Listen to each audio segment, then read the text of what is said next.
నమస్తే ప్రజలారా, దయచేసి ఈ వీడియో రాష్ట్ర వ్యాప్తంగా షేర్ చేసే ప్రయత్నం చేయండి. దానికి తోడు భువనగిరి నియోజకవర్గ ఈ ప్రాంతంలో ఉన్న వాళ్ళు ప్రతి గడపకి వీడియో షేర్ చేసే ప్రయత్నం చేయండి. సో నేను భువనగిరి నియోజకవర్గం బస్వాపూర్ ప్రాజెక్ట్ దగ్గర ఉన్న నా వెనకాల మీకు కనిపిస్తూ ఉంది, పెద్ద విస్తీర్ణంలో కనిపిస్తూ ఉంది. గతంలో రాజశేఖర్ రెడ్డి ఈ ప్రాజెక్టు తెరపై తీసుకొని వస్తే ఆయన చేస్తే కేసీఆర్ చెయ్యి కాలు అన్నీ వేసిండు, ఈ విస్తీర్ణాన్ని పెంచిండు. ఈ బస్వాపూరు తిమ్మాపూర్ ప్రాంతంలో ఉన్న వీళ్ళ బతుకులు మొత్తం రోడ్లపైన వేసిండు. ఇలా ఇండ్లు మొత్తం ఇలా భూములు మొత్తం గంగపాలు చేసిండు. ఏ భూములలో అయితే వ్యవసాయం చేసుకొని ఆధారపడ్డ ఈ బస్వాపూర్ తిమ్మాపూర్ ఈ ప్రాంత ప్రజలు ఉన్నారో వాళ్ళ కుటుంబాల బతుకులు మొత్తం రోడ్లపైన వేసిండు. కొంత పరిహారం ఇచ్చిండు అనుకుంటా, ఇంకా కొంతమందికి పరిహారం రావాల్సిన అవసరం ఉంది. సో గత ప్రభుత్వం గురించి ఎంత తక్కువ మాట్లాడుకుంటే అంత మంచి. ఎందుకంటే మార్పు కోసం బస్వాపురము తిమ్మాపురం ప్రాంత ప్రజలు ఏకమైతే మార్పు వచ్చింది. ఇక్కడ కూడా స్థానికంగా గతంలో ఉన్న ఎమ్మెల్యే పైలశేఖర్ రెడ్డి ఓటమికి ముఖ్యంగా ఈ భూ నిర్వాసితులు కూడా ఒక కారణం. కొత్త ఎమ్మెల్యే కుమ్మం అనిల్ కుమార్ రెడ్డి ఎమ్మెల్యే అయిండు. ఆయన కూడా గతంలో ఇక్కడికి వచ్చిన స్వయాన ఆనాడు వీళ్ళు వంట వార్పు ప్రోగ్రాం చేస్తున్నప్పుడు మాకు పరిహారం కావాలి, మా ఇండ్లు కోల్పోయినాం, మా భూములు కోల్పోయినాం, మా భూములు మాకు కావాలి, మా ఇండ్లు మాకు కావాలని చెప్పి పోరాడుతున్నప్పుడు ఆనాడు ప్రతిపక్ష హోదాలో ఉన్న కుమ్మం అనిల్ కుమార్ రెడ్డి వచ్చిండు. ఇప్పుడు డిప్యూటీ సీఎంగా ఉన్న మల్లు బట్టి విక్రమార్క ఇక్కడికి వచ్చిండు. ఆనాడు వీళ్ళకి హామీ ఇచ్చిండు, మేము అధికారంలోకి రాగానే ఇక్కడ మా భువనగిరి ఎమ్మెల్యేగా కుమ్మం అనిల్ కుమార్ రెడ్డి గెలవగానే మీకు పరిహారం వస్తుంది, మీరు ఏ భూములు అయితే కోల్పోయినారో ఆ భూములు మీకు ఇస్తాం, మీ ఇండ్లు మీకు ఇస్తాం అని ఇట్లా చాలా హామీలు ఇచ్చిరు. సో కాంగ్రెస్ పార్టీ పదే ఒక మాట చెప్పింది, 100 రోజులలో ఒక పరిష్కారం దొరుకుతుంది అని చెప్పినారు. 100 పోయింది, 200 రోజులు కూడా కావస్తూ ఉన్నది. ఎందుకు మరి స్థానికంగా ఉన్న ఎమ్మెల్యే కుమ్మం అనిల్ కుమార్ రెడ్డి పట్టించుకోవట్లేదు కూడా సమాధానం చెప్పాల్సిన అవసరం ఉంది. కన్న తల్లి లాంటి చాలామంది భూములు కోల్పోయారు, ప్రాణాలు కోల్పోయినారు. మరి ఆనాడు ఇచ్చిన ప్రతిపక్ష హోదాలో ఉన్నప్పుడు ఇచ్చిన హామీ ఎందుకు ఎమ్మెల్యే మర్చిపోయినా కూడా సమాధానం చెప్పాల్సిన అవసరం ఉంది. సో ఇటు పక్కన తిమ్మాపూర్ అన్నట్టు ఇటు తిమ్మాపూర్ ఇటు బస్వాపూరు, సో 2 ప్రాంతాల వాళ్ళు భూములు కోల్పోయినారు. సో సరే అట్లీస్ట్ ఏమన్నా ఈ వాటర్ ఏమన్నా ఎవరికైనా పేదోడికి రైతుడికి ఏమన్నా ఈ వాటర్ వల్ల ఏమన్నా మేలు జరుగుతుందా అంటే మీరు అటు పక్కన ఒకసారి చూడొచ్చు. సో ఏ నాల అయితే కనిపిస్తూ ఉందో ఇక్కడ ఖాళీ గడ్డి మొలిచింది. అట్లీస్ట్ ఈ వాటర్ వల్ల సరే మా భూములు అయితే పోయినాయి, మా ప్రాణాలు పోయినాయి, మా ఇండ్లు పోయినాయి, అట్లీస్ట్ పేదోడి రైతు కన్నా ఈ ప్రాజెక్టు వల్ల నీళ్ళు ఏమైనా అందుతున్నాయా అంటే నీళ్ళు కూడా అంతలేదు, మీరు చూడొచ్చు. సో ఆ వాగు పొంట ఖాళీ ఆ గడ్డి మొలిచింది అంతే. ఏం మేలు జరిగింది? మార్పు వచ్చిన తర్వాత ఒక్కసారి కుమ్మం అనిల్ కుమార్ రెడ్డి గారు ఆలోచించుకోవాలి.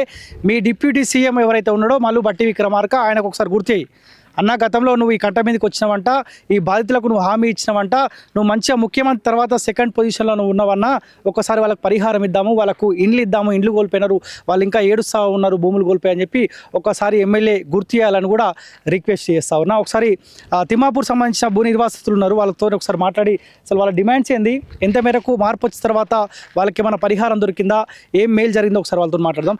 అన్న నమస్తే. నమస్కారం. గతంలో మనం చాలాసార్లు మాట్లాడినాం, మీరు పోరాటం చేసినప్పుడు చాలాసార్లు వచ్చి మాట్లాడినా. సో మనం అనుకున్నాం అల్టిమేట్గా మార్పు గవర్నమెంట్ ఒక్కటి చేంజ్ అయితేనే మనకు పరిహారం దొరుకుతుందా, లేకపోతే మనకి ఇండ్లు వస్తాయని మనం అనుకున్నాం. సో మార్పు వచ్చిన తర్వాత ఏం మారింది, ఏమైనా దక్కిందా మీకు? మార్పు వచ్చిన తర్వాత గతంలో చేసిన బీఆర్ఎస్ ప్రభుత్వం ఉండగా చేసిన పనులు కొద్దిగా ఏంటంటే అటో ఇటో ఈడ చేసినట్టు అనిపిస్తుంది. ఈ ప్రభుత్వం వచ్చిన తర్వాత ఏం చేశారంటే మా దగ్గర ఇప్పుడు కొత్త గ్రామం ఉంది, ఆ గ్రామానికి వచ్చిన తర్వాత అక్కడ శంకుస్థాపన మాత్రం చేశారు.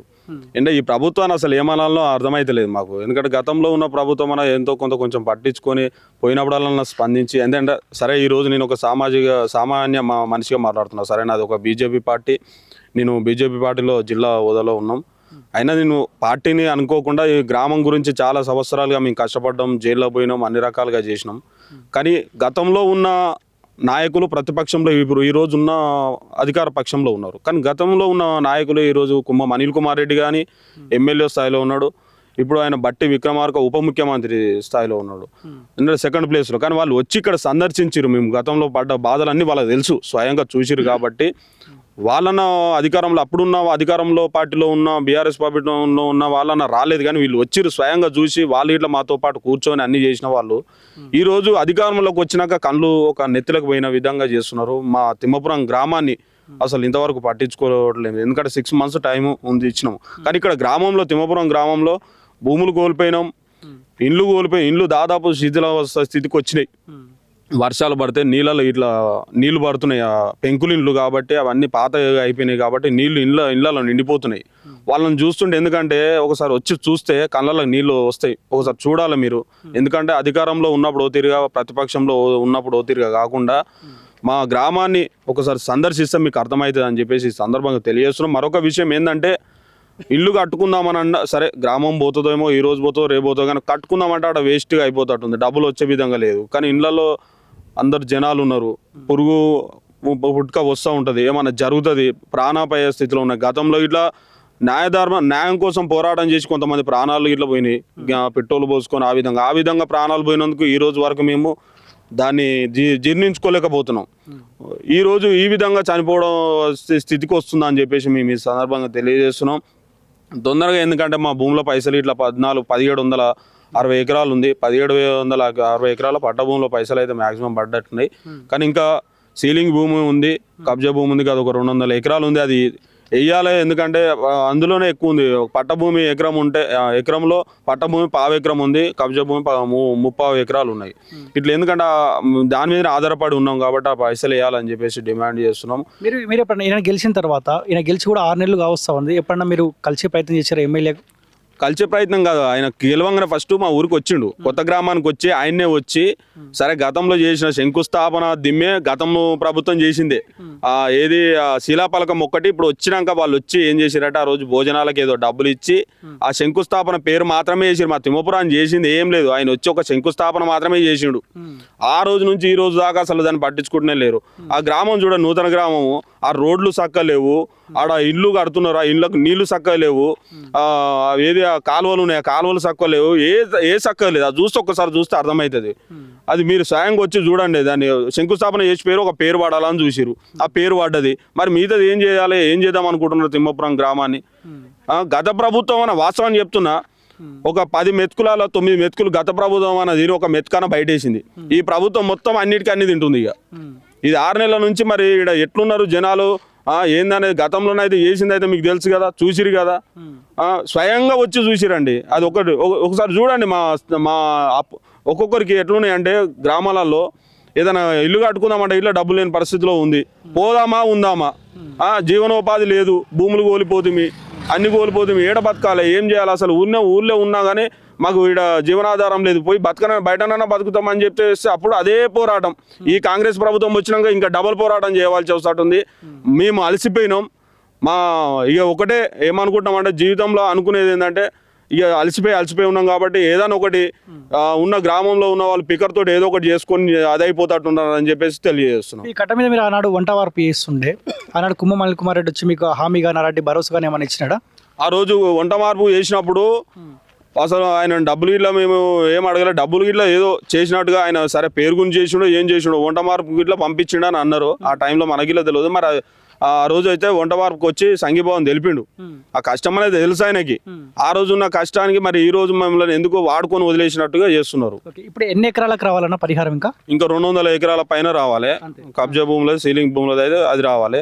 ఇండ్ల పైసలు అయితే టోటల్ గా అండి, ఇండ్ల పైసలు సర్వే చేసి 3.5 సంవత్సరాలు అవుతుంది. 3.5 సంవత్సరాలు అయినా ఈ రోజు వరకు సరే గత ప్రభుత్వం అంటూ 10 సంవత్సరాలు గడిపింది. ఇక ఈ ప్రభుత్వం వచ్చినాక ఇక ఈయన అంటూ ఇదో 10 సంవత్సరాలు గడుపుతున్నారు. ఆ ఇండ్ల పైసలు వేస్తే మేము వెళ్ళిపోతామండి. ఇప్పటికే సీకుల రేట్లు పెరిగినాయి, సిమెంట్ రేటు పెరిగినాయి, అన్ని రకాలుగా వసతుల రేట్లు అన్ని పెరిగినాయి. ఇంకా పెంచుకుంటూ పోతా ఉంటారు, అవుతా ఉంటుంది. అది మరి మీరు ఇచ్చిన డబ్బులు అప్పుడు ఇచ్చిన గతంలో ఎంత ఇచ్చారు, అది ఒక్క ఇల్లుకు 15 లక్షలు 10 లక్షలు అట్లా ఇచ్చారు. ఆ డబ్బులు దేనికి సరిపోవండి. మా డబ్బులు మాకు ఇచ్చేస్తే, మా ప్లాట్లు కాడ సరి చూపిస్తే మా అంతలో మేము బతామండి. గతంలో ఇట్లా వాళ్ళకి ఇచ్చిన వాళ్ళు ఇట్లా కొంతమంది ప్లాట్లు ఇచ్చిరు, వాళ్ళు పేపర్లు ఇచ్చిరు, కానీ వాళ్ళకి ప్లాట్లు చూపించలేదు ఇంతవరకు. ఏందండి వాళ్ళు అసలు వాళ్ళు భూమి లేనోళ్ళు ఉన్నారు, అలా మొత్తమే లేనోళ్ళు ఉన్నారు. వాళ్ళ పరిస్థితి ఏంది కొంచెం ఆలోచించాలని చెప్పేసి నేను తెలియజేస్తున్నాను. ఎన్నిసార్లు వచ్చిన గెలిచిన తర్వాత మీ ఊరికి? 1 టైమే వచ్చిండు, ఒకసారి వచ్చిండు, మొన్న ఓట్లప్పుడు వచ్చి తిరిగిపోయినట్టుండు. మరి ఓట్లప్పుడే కనబడతారా? సరే కష్టాలలో ఉన్నప్పుడు కనబడే సరే. నేను మరొకసారి చెప్పవలసి వస్తుంది, నేను బీజేపీ పార్టీ సందర్భం అయినా కానీ కష్టాలలో వచ్చినప్పుడు నాయకుడిని ఎవరైనా మనం గుర్తించుకుంటాం. సరే ఆ నాయకుడు గతంలో ఉన్న ఎమ్మెల్యే లెక్క కాదనుకున్నాం ఈ కుమ్మమ్మ అనిల్ కుమార్ రెడ్డి, మాక్సిమం అట్నే అనుకున్నాము. కానీ ఈయన ఇట్లా ఏంటంటే అధికారం వచ్చిన తర్వాత ఈ రోజులలో ఏ నాయకుడిని నమ్మలేకపోతున్నాము. అదే విధంగా వ్యవహరిస్తున్నాడు, ఇంకా వాళ్ళకంటే ఎక్కువ డబల్ అవుతున్నాడు ఈయన. మీది పోయిందన్న భూమి? మాది కూడా పోయిందండి భూమి. మీ తిమ్మాపురా బస్వాపురా? తిమ్మాపూర్. ఎన్ని ఎకరాలు పోయింది? 5 ఎకరాలు పోయిందల్లా. ప్రాజెక్ట్ ఎంత వచ్చిందన్న పరిహారం? 15,60 ఇచ్చారు అప్పుడు. ఆ 15,60 ఇస్తే ఈడ కొనపోయినా కానీ మనకు ఏం కూడా రాలేదు. ఒక గుంట భూమి కూడా రాలేదు. మొత్తం అది పోయింది. 2 ఇండ్లు కట్టినాం, 2 ఇండ్లు కూడా పోయినాయి. ఇక మేము కూలినాలు చేసుకొని వస్తున్నాం ఇప్పుడు ప్రజెంట్ గా. ఇప్పుడు మీకు పరిహారం అయితే అంత వచ్చింది కదా, అన్ని రావాలి సార్ మాకు, ఇంకా రావాలి. మాకు కబ్జా భూములు ఉన్నాయి అందులో, దొరవారి పేరు ఉంది. మాకు ఆ డబ్బులు వేస్తలేడు. ఇంకా ఎన్ని రోజులు ఇట్లా గడుపుతారు మమ్మల్ని? చాలా బాధలు ఉన్నాం మేము. అనుకురా మార్పు వస్తే మనకు పరిహారం వస్తుంది, మన ఇండ్లు మనకు వస్తాయి అని అనుకున్నారా? మార్పు వస్తుంది అనుకునే కదా వాళ్ళకి ఓట్లు వేసి గెలిపించారు. గెలిపించినాక ఏమంటారు కదా ఆ శాస్త్రం చేస్తున్నాం ఇప్పుడు. కుమ్మం అనిల్ గారు కలిసిరా, ఎప్పుడైనా కలిసి మాట్లాడే ప్రయత్నం అని చేసిరా? ఆయనతో చేసేటోళ్ళు చేసిరండి, కలిసి మాట్లాడేది చేసిరు. చేస్తాము ఇదే అంటారు కానీ లేదు, చేసుడు లేదు. వాళ్ళు ఇంకెన్ని రోజులు వేస్తారు? ఇప్పటికి 15-20 సంవత్సరాలకు వస్తుంది దగ్గర. ఇంకా చేస్తలేరు. చేస్తాం అంటారు, చేస్తలేరు వాళ్ళు. ఓకే, మీది ఇక్కడేనా? ఇక్కడేనా? నమస్తేనా. బస్వాపురా తిమ్మాపురా? తిమ్మాపూర్. ఎన్ని ఎకరాలు పోయింది మీది? మాది 5 ఎకరాలు సార్. 5 ఎకరాలు. ఎన్ని ఎకరాలకు వచ్చిన పరిహారం? 3 ఎకరాలకు వచ్చింది. 3 ఎకరాలు. 2 ఎకరాలు ఇక వదులుకున్నట్టేనే మన ఆశ ఉందా వస్తుందేమో అని. అది కబ్జా భూమి సార్, ఇక నమ్మకం లేదు కదా. ఓకే. ఇంకోటి అది 15 లక్షలు ఇచ్చారు. 15,60,000కు ఫిక్స్ అయితే మళ్ళీ 15 లక్షలు ఇచ్చారు. అది మిగతా మళ్ళీ కోట్లో వేసుకోరు అది ఇది అని. ఆ 15 లక్షలు కూడా 15 లక్షలు ఇచ్చి మిగతా పైసలు కూడా ఇవ్వలే. ఇంకోటి మార్కెట్ వాల్యూ ప్రకారం 7 లక్షల లెక్క 21 లక్ష చేంజ్ రావాలి. అది మనకు 15 లక్షలు దేనికి సరిపోయి భూమి కొనే పరిస్థితి లేదు కష్టం ఇప్పుడైతే ప్రజెంట్. ఇంకోటి మళ్ళీ పేపర్ నోటిఫికేషన్ అనేది ఈ రోజు పేపర్ నోటిఫికేషన్ ఇచ్చి తెల్లారి మార్కెట్ వాల్యూ పెంచారు గవర్నమెంట్, ప్రభుత్వం కావాలని, పాత ప్రభుత్వం. ఇంకోటి ఇప్పుడు కొత్త నిన్న 18 ఏళ్ళు నిన్న వాళ్ళకు R&R ప్యాకేజ్ రావాలి. వాళ్ళకు ఒక నలిసి 150 నుంచి 200 మంది వాళ్ళు ఉంటారు. వాళ్ళకి R&R ప్యాకేజ్ రాలేదు. ఇప్పుడు ఇల్లు కట్టుకోమంటే పైసలు లేవు, భూమి కొందామంటే భూమి దొరకదు, ఉద్యోగం చేద్దామంటే ఉద్యోగాలు లేవు, వ్యవసాయం చేయమంటే వ్యవసాయం భూమి లేదు. ఇప్పుడు ప్రెసెంట్ అయితే ఎటు పోలేని పరిస్థితులు ఉన్నాం తిమ్మాపూర్ అయితే ప్రెసెంట్. మార్పు రావాలని అందరం కోరుకున్నాం. ఏం మారింది? ఏమన్నా మారిందా కుమ్మం వచ్చిన తర్వాత? మేమైతే నిన్న మార్పేమో కానీ ఇక మేము కోలుకోలేము, ఎప్పటికి కోలుకోలేము. ఇక మేమైతే మునుడైతే పక్కా ఇది. ఇక భూములు అయితే కొనే పరిస్థితులు అయితే లేదు. ఇక 4-5 ఎకరాలు ఉన్న వాళ్ళము ఇప్పుడు ఎకరం కూడా లేని పరిస్థితికి వచ్చినామంటే ఇక అర్థం చేసుకోవచ్చు ప్రభుత్వం ఏం చేసింది, ఏం కథ. మాకు మంచి చేసి అందరికి మంచి చేయొచ్చు కదా. 0.8 TMC ఉండి ఇంతవరకు 15 లక్షల ప్రాజెక్ట్ కట్టి 0.8 TMC నీళ్ళే చక్కగా నింపలేకపోయింది. కాలువలు చక్కగా పూర్తి చేయాలి. 0.8 TMC కట్టుంచి ఆ వాటర్ మూవ్ చేసుకుంటూ అయిపోవు. ఈరోజు కట్ట అనవసరంగా పెంచి భూములు తీసుకొని ఇటు భూములు నష్టం పోయి ఇటు మా భవిష్యత్ అంతా ఖరాబ్ అయిపోయింది ఇప్పుడైతే ప్రజెంట్. మీరు అడగాలి కదా, ఎమ్మెల్యే ఆనాడు హామీ ఇచ్చినాడు, డిప్యూటీ సీఎం కూడా వచ్చి మీకు హామీ ఇచ్చినట్టు అడగాల్సిన బాధ్యత మీ పైన కూడా ఉంది కదా. అవును సార్ ఉన్నది, మేము అడుగుతున్నాం కానీ వాళ్ళు ఇచ్చే టైంలో వాళ్ళ లెక్కలు వాళ్ళు చూసుకొని సరిపోతుంది వాళ్ళ టైం కూడా. ఇట్లుంది పరిస్థితి ఇప్పుడైతే. సో ఎమ్మెల్యే దయచేసి ఒకసారి చూడాలి, ఎందుకంటే రిక్వెస్ట్ చేస్తా ఉన్నాం.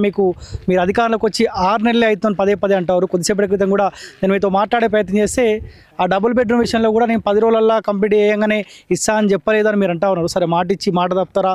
మీరు మాట తప్పితే ప్రజలు ఏం చేయాలో సందర్భం వచ్చినప్పుడు చేసి చూపిస్తారులే. కానీ సో దయచేసి మీ డిప్యూటీ సీఎం హామీ ఇచ్చిందంట, మీరు స్వయాన ఈ కట్ట మీదకి వచ్చి హామీ ఇచ్చారు కాబట్టి ఏ పెండింగ్ అయితే ఇంకా పరిహారం ఇవ్వాల్సి ఉందో దయచేసి భూ నిర్వాసితులకు ఇవ్వండి. లేకపోతే అంత కనుక మీకు ఏమైనా ప్రేమ ఉంటే మీ భూములు కూడా ఉంటాయి అక్కడిక్కడ, కొండలు గుట్టలు కథం చేసినవి అవన్నీ ఉంటాయి కదా, సో అవన్నీ వీళ్ళకి ఇచ్చే ప్రయత్నం చేయండి.